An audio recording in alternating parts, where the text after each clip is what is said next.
Hi everyone. I would just like to say before we start that these videos and ideas are a culmination of my own personal experiences, thoughts, combined with my individual study of the Bible and time spent praying and seeking God. This one is about meeting the devil, the ultimate narcissist, and the eternal master of cognitive dissonance. Some people that know me and psychologists early in my Christian life, when I didn't understand the power of Christ, during a session would ask me, "Why are you a Christian?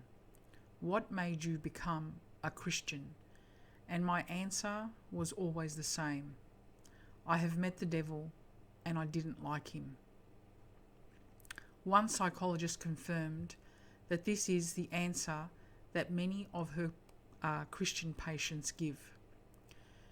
So, what's it like to meet the devil? Evil like you have never encountered before.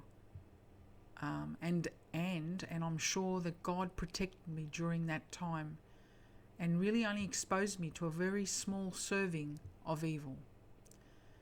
This was good because it led me to make a choice that would affect the rest of my life. It is difficult to describe, but the best way to give you an idea of what it feels like is to use a movie. So that's what I'm going to do. In the movie Primal Fear, it's a 1980s gig with Richard Gere. He plays a lawyer, a barrister, representing a man accused of murdering a rich bishop at a local church in a large city in America. And it is a straightforward, clear-cut, first-degree homicide case. Gere is an already famous lawyer for winning the most difficult cases and decides to take on this case to further improve his reputation as a criminal lawyer. In the movie, Gere is an educated, super confident, attractive, experienced, decisive, persistent, high-earning, intelligent, famous man who is also desired by an equally attractive female educated lawyer. Now remember this, because the devil working through the narcissist is about to take it all away in one single moment. Gere, having worked closely with criminals for years, understands that all his clients are guilty of the crime they have been charged with, and if not that particular crime, some kind of crime.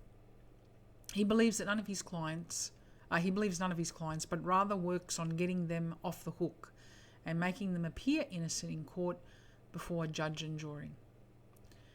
After months of working with a defendant named Aaron Stampler, Gere is eventually convinced that Aaron is not only innocent of the crime, but is an abused man who suffers from a multiple personality disorder and is genuinely mentally incapacitated. Gere does his benevolent best to have this man treated instead of being sent to the chair, the electric chair, death row. Gere not only feels sorry, which is different from compassion, by the way, but forms a personal bond with him. The movie continues, and there are all kinds of turns and twists to the plot, and eventually everyone in that courtroom, due to Gere's absolute finesse as a lawyer, are fully convinced that this man Aaron is insane, and instead of the chair, they send him to an insane asylum where he'll be treated by psychologists and therapists and such, and then released in approximately about a month. In the final scene, the defendant and Gere hug it out, and tender moments are shared of a true, lasting, and enduring friendship having been formed, and Gere goes to the extent of offering the defendant any further assistance he requires, even once he is released. Gere is on cloud 9, having not only won the biggest case of his career, but also saving someone's life, someone who was innocent, someone who believed that he was innocent, that would otherwise have been executed by the establishment. Then, as Gear begins to walk away, he's almost out of earshot when the defendant whispers a charitable, and when I say charitable, I mean passive-aggressive, expression, of course a passive-aggressive one, which leads Gear to question his insanity plea of multiple personality disorder. He walks back to the cell and says to the defendant, "What did you say?" When the defendant comes out and directly laughs at him, mocking him like a fool, being played by the master liar, and as if everything Gear did in his entire life was a joke, because Aaron got the better of him.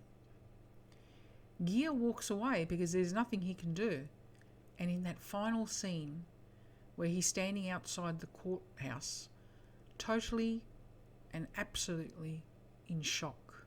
Why? Because all of Gear's beliefs about him, about himself, his career, his adequacy as a man, his brilliance as a lawyer, his attractiveness to women, his education, his intelligence, his position in society, his reputation, his career, who he believed was his true self, was taken away from him, and he was left with nothing. Who was he now that Aaron, the defendant, managed to deceive him and bring his entire life into question? The street scene is supposed to depict, but it's actually a lot worse than what it's shown. That final scene doesn't really give the oomph that it deserves of what happens in reality. You see a man standing there in shock who is overcome by emptiness of the spirit, death of the spirit, and guilt of the spirit at what just happened. His self was stolen, his spirit was stolen, the essence of who he believed he was gone. The emptiness of the spirit because he felt like nothing, the death of the spirit because the man he thought he was just died, and the guilt of the spirit because he was now perfectly guilty and responsible for the freedom of a guilty man, a man that actually committed the crime and orchestrated his defense in a covert manner. This is what the devil does unless you find your true self.